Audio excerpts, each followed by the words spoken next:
هغه مسلمان ساینسپوهان او پوهانې درپېژنو چې د خپلې پوهې او اسلام ته د خدمت کولو له وجې وژل شوي. دا مسلمان عالمان څوک دي؟ څه یې کول؟ چا او چیرته وژلي؟ راځئ زموږ ویډیو تر پایه وګورئ.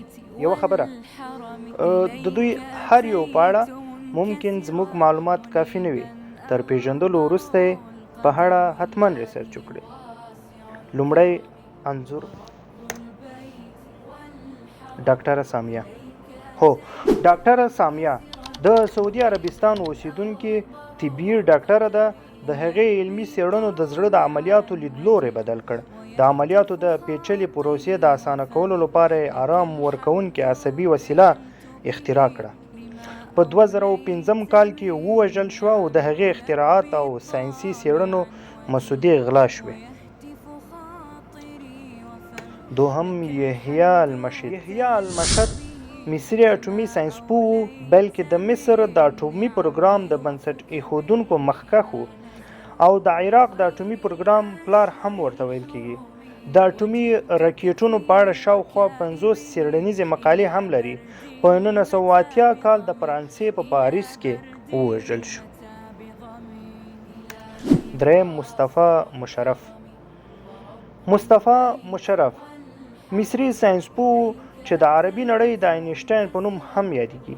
د مادې او انرژي د تبادلې مشهور مساوات چې پر سکرین درته ښکاري اینشټاین او علي مصطفی مشرف یو ځای جوړ کړي وو.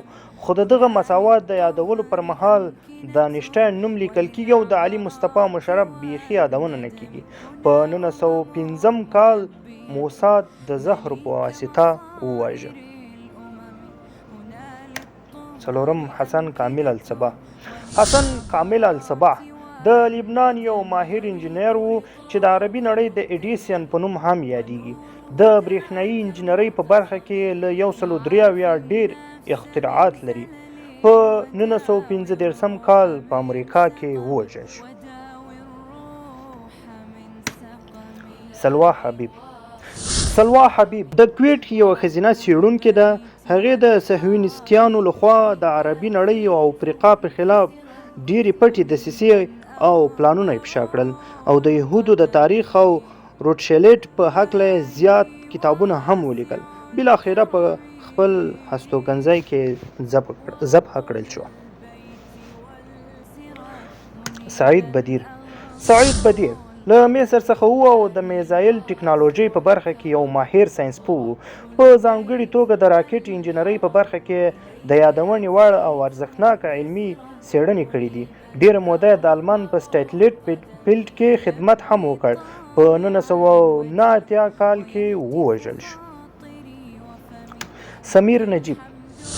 سمیر نجیب مصري اټومي ساینسپوه او په امریکا کې کار کوي. کله چې مصر ته د ستنېدو پریکړه وکړه نو د هغه ساینسي څېړنې مسودې غلا شوې او په 1980 کال ووژل شو. حسن رومال.